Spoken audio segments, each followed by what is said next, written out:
আসসালামু আলাইকুম। সকলে কেমন আছেন? আশা করি সকলে ভালো আছেন। আমি কথা বলছি মোহাম্মদ আসাদুজ্জামান মুনির। আমি কথা বলবো তথ্য ও যোগাযোগ প্রযুক্তি একাদশ দ্বাদশ শ্রেণীর পঞ্চম অধ্যায় প্রোগ্রামিং ভাষা নিয়ে। তাহলে চলুন বেশি কথা না বাড়িয়ে আমরা আমাদের তথ্য ও যোগাযোগ প্রযুক্তি এর পঞ্চম অধ্যায় প্রোগ্রামিং ভাষা নিয়ে আস্তে আস্তে সামনে আগাই। আমরা প্রথমে যে বিষয়টা দেখব সেটা হচ্ছে যে প্রোগ্রামের সংগঠন। যেহেতু আজকে আমাদের এই অধ্যায়ের নাম প্রোগ্রামিং ভাষা, সেই ক্ষেত্রে আমাদের প্রথমে জানতে হবে যে একটা প্রোগ্রাম কি কি উপাদান বা কন্টেন্টের সাহায্যে এটা সংগঠন করা হয় বা তৈরি করা হয়। প্রত্যেকটা প্রোগ্রামের মূলত তিনটি অংশ থাকে। এই অংশগুলোর পারস্পরিক সম্পর্কের সমন্বয়ে একটি পূর্ণাঙ্গ প্রোগ্রাম গঠিত হয়। আর এই তিনটি অংশ হলো ইনপুট, প্রসেস এবং আউটপুট।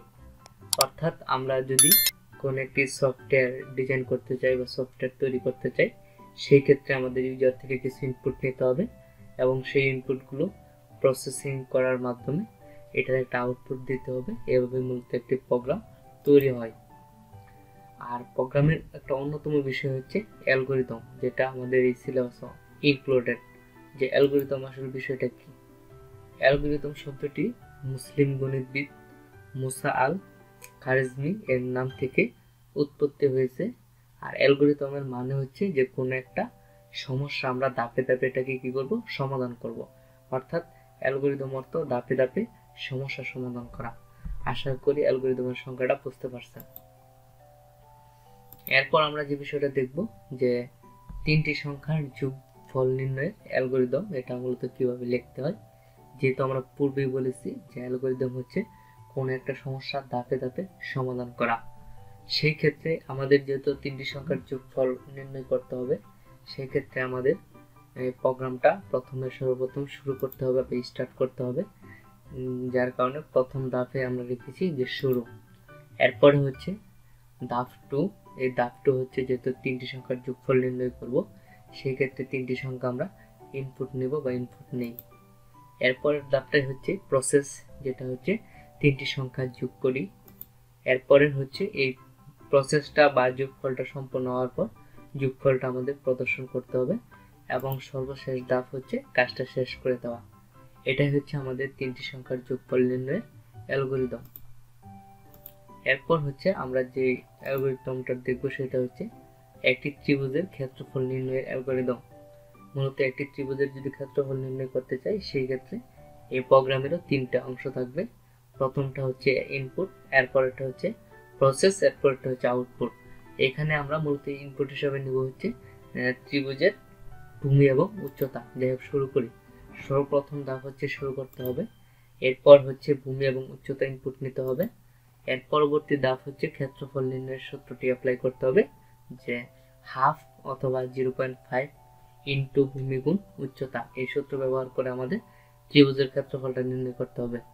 এরপর হচ্ছে চতুর্থ ধাপে ক্ষেত্রফলটা প্রদর্শন করতে হবে। ক্ষেত্রফল প্রদর্শন সম্পন্ন হওয়ার পর আমাদের এই ত্রিভুজের ক্ষেত্রফল নির্ণয় অ্যালগরিদমটা এটা মূলত শেষ বা প্রোগ্রামটা শেষ। আশা করি বিষয়টা বুঝতে পারছেন। এখন আমরা দেখব যে দুটি পূর্ণ সংখ্যার মধ্যে বড় সংখ্যাটি নির্ণয় করার অ্যালগরিদম বা এটার প্রোগ্রামের অ্যালগরিদমটা। সর্বপ্রথম হচ্ছে আমাদের স্টার্ট করতে হবে স্টেপ 1-এ এবং স্টেপ 2-এ হচ্ছে দুইটি পূর্ণ সংখ্যা আমাদের কি করতে হবে, ইনপুট নিতে হবে। এরপরের ধাপ ইজ, এখানে মূলত ইফ ইউজ করাটা ভালো, যে if A is greater than B, অর্থাৎ যদি এটা বি থেকে বড় হয় তখন যদি সত্য হয় সেই ক্ষেত্রে আমরা প্রিন্ট করব এ, আর যদি মিথ্যা হয় সেই ক্ষেত্রে আমরা বলে দিলাম যে গো টু নেক্সট স্টেপ, অর্থাৎ স্টেপ 4। স্টেপ 4-এ আমরা আবারও শর্তটা চেক করব যে ইজ অথবা if B is greater than A, অর্থাৎ বি যদি এর থেকে বড় হয়, সত্য হলে আমরা প্রিন্ট করব বি, আর যদি মিথ্যা হয় তাহলে অবশ্যই দুইটা সংখ্যা কি সমান। কারণ যেহেতু এই ক্ষেত্রে এটা বড় এবং এই ক্ষেত্রে এটা বড়, প্রথম ক্ষেত্রে এ বড়, দ্বিতীয় ক্ষেত্রে বি বড়, কিন্তু দুইটাই যদি মিথ্যা হয় তাহলে বুঝতে হবে যে দুটি সংখ্যা কি সমান। সেই ক্ষেত্রে আমরা নো, যদি আউটপুট হিসাবে মানে এই শর্তটা যদি নো হয় সেক্ষেত্রে আমরা আউটপুট হিসেবে এখানে লিখে দিতে পারি যে দুইটা সংখ্যা হচ্ছে সমান বা ইকুয়াল, যেটা আমরা প্রিন্ট করব। এরপর হচ্ছে পরের ধাপে আমি মূলত কাজটা শেষ করে দিব। আশা করি বুঝতে পারছেন যে আমাদের দুটি পূর্ণ সংখ্যার মধ্যে বড় সংখ্যা নির্ণয়ের অ্যালগরিদম। এই অ্যালগরিদমটা হচ্ছে স্ট্যান্ডার্ড অ্যালগরিদম। এখানে আমরা এইটুকু একটু চেঞ্জ করে লিখতে পারি, যেটা হয়তো গতানুগতিকভাবে আপনাদের বইয়ে দেওয়া আছে। যাই হোক, এখন আমরা দেখব ফ্লোচার্ট। অ্যালগরিদমের পরের স্টেপটা হচ্ছে ফ্লোচার্ট। এই ফ্লোচার্টের সংজ্ঞাটা হচ্ছে এরকম যে পদ্ধতিতে প্রোগ্রামকে চিত্রের বা প্রতীকের সাহায্যে প্রকাশ করা হয় তাকে ফ্লোচার্ট বলে। অর্থাৎ অ্যালগরিদমে আমরা দেখেছিলাম যে কোনো একটা সমস্যা বা সমাধানকে ধাপে ধাপে আমরা তার সমাধান করেছি, আর এখন ফ্লোচার্টের মাধ্যমে জাস্ট ওই জিনিসটাই চিত্র বা প্রতীকের সাহায্যে প্রকাশ করব বা সমাধান করব। ফ্লোচার্টের প্রকারভেদ। ফ্লোচার্ট মূলত দুই ধরনের হয়, একটা হচ্ছে সিস্টেম ফ্লোচার্ট আর একটা হচ্ছে প্রোগ্রাম ফ্লোচার্ট। সিস্টেম ফ্লোচার্টের সংখ্যাটা হচ্ছে এরকম যে অনেকগুলো কাজ বা প্রক্রিয়া সমন্বয় হচ্ছে সিস্টেম ফ্লোচার্ট। যে ফ্লোচার্টটি একটি সিস্টেমের ডেটার প্রবাহ, প্রক্রিয়াকরণ, সংরক্ষণ ও ফলাফল প্রদর্শনের দিক নির্দেশনা দেওয়া হয় তাকে মূলত সিস্টেম ফ্লোচার্ট বলে। আর সিস্টেম ফ্লোচার্টটা মূলত এটা নিয়ে আমরা তেমন কাজ করি না, বা যেটা আমাদের সিলেবাসে বিস্তারিত আলোচনা নেই। আমাদের সিলেবাসে ইনক্লুডেড হচ্ছে প্রোগ্রাম ফ্লোচার্ট। আর প্রোগ্রাম ফ্লোচার্টের সংখ্যাটা হচ্ছে এরকম যে প্রোগ্রাম রচনার ক্ষেত্রে যে ফ্লোচার্ট তৈরি করা হয় তাকে মূলত প্রোগ্রাম ফ্লোচার্ট বলে। এটা নিয়ে আমরা এখন বিস্তারিত দেখব। প্রোগ্রাম ফ্লোচার্টের প্রতীকের ব্যবহার, অর্থাৎ কোন প্রতীকের জন্য কি নাম এবং কিভাবে ব্যবহার করি। প্রথম যে প্রতীকটা দেখতে পাচ্ছেন সেটা হচ্ছে ডিম্বকার চিহ্ন বা ডিম্বকার আকৃতি।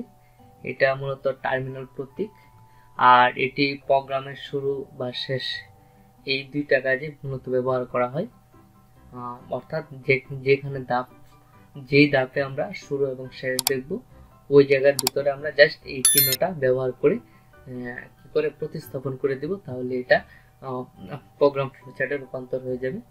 যাই হোক, এরপরে যে অংশটা আছে সেটা হচ্ছে মূলত সামান্তরিক আকৃতির চিহ্ন, যেটা মূলত গ্রহণ বা নির্গমন প্রতীক। এটাকে ইংলিশে ইনপুট এবং আউটপুট, এই ক্ষেত্রেও মূলত এটাকে অনেকে চিনে থাকে। এটা মূলত প্রোগ্রামের ইনপুট আউটপুটের জন্যই বেশি ব্যবহার করা হয় এবং এটার জন্যই ব্যবহার করা হবে। এরপরের যে বিষয়টা সেটা হচ্ছে প্রক্রিয়াকরণ প্রতীক, যেটা মূলত আয়তাকার আকৃতির হয়। এটি মূলত প্রক্রিয়াকরণের জন্য ব্যবহার করা হয়।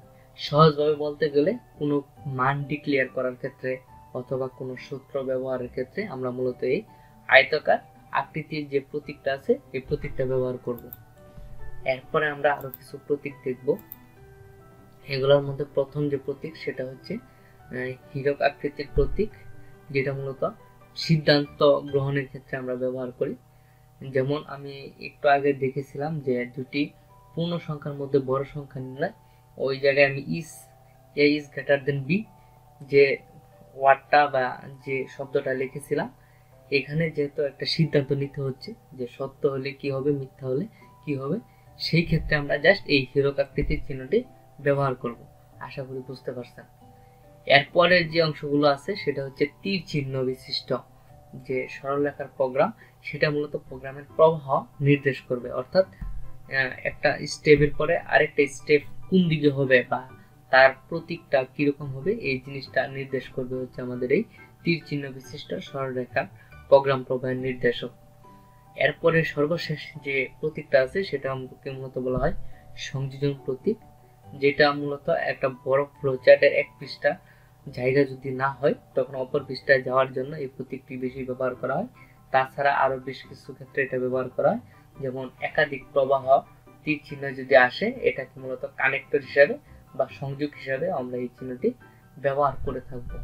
আশা করি বুঝতে পারছেন যে প্রোগ্রাম ফ্লোচার্টের প্রতীকগুলো কোনটা কাজ বা কোনটার কি ব্যবহার। এখন আমরা উদাহরণ দেখব। উদাহরণ একে আমরা দেখব যে দুটি সংখ্যার যোগফল নির্ণয়ের ফ্লোচার্ট, যেটার অ্যালগরিদম আমরা পূর্বে দেখে এসেছিলাম।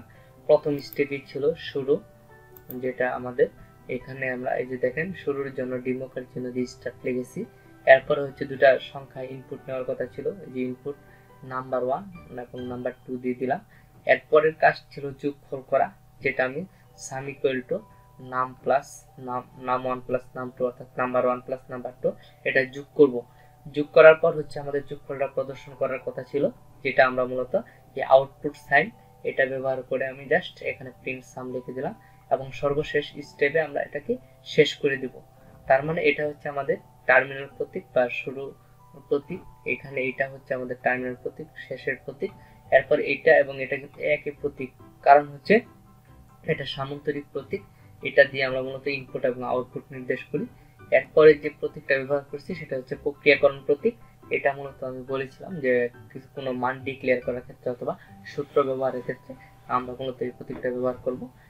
এছাড়াও এখানে আরেকটা প্রতীক ব্যবহার করা হয়েছে, যেটা হচ্ছে যে প্রোগ্রামের প্রবাহর দিক, যেটা তীর চিহ্ন। এটা মূলত বোঝাচ্ছে যে এই স্টেপের পরে হচ্ছে এই স্টেপ হবে, এই স্টেপের পরে হচ্ছে এই স্টেপ হবে, এই স্টেপের পরে হচ্ছে এই স্টেপ হবে, এই স্টেপের পরে হচ্ছে এই স্টেপ হবে। আশা করি সকলে বুঝতে পারছেন যে আমাদের প্রথম ফ্লোচার্টটা। এরপর হচ্ছে আমরা আমাদের যে দ্বিতীয় উদাহরণটা সেটা ছিল এরকম যে ত্রিভুজের ক্ষেত্রফল নির্ণয়ের জন্য ফ্লোচার্ট, যেটা আমরা পূর্বে অ্যালগরিদম আমরা দেখে এসেছিলাম। এটাও সেম একই কাজ। আমরা শুরুর জন্য স্টার্ট ব্যবহার করব। এরপর ইনপুট হিসাবে বেস অর্থাৎ ভূমি এবং হাইট অর্থাৎ উচ্চতা নিব। এরপর হচ্ছে ক্ষেত্রফল এরিয়া আমরা নির্ণয় করব, যে হাফটা এবার এখানে লেখা হয়েছে যে 1/2 ইন্টু বেস গুণ হাইট, অর্থাৎ ক্ষেত্রফল নির্ণয় করা হয়েছে। এরপর হচ্ছে আমরা এই ক্ষেত্রফলটা এখানে প্রিন্ট করে দিয়েছি। এরপর হচ্ছে আমাদের প্রোগ্রামটা শেষ হয়েছে। আশা করি বুঝতে পারছেন।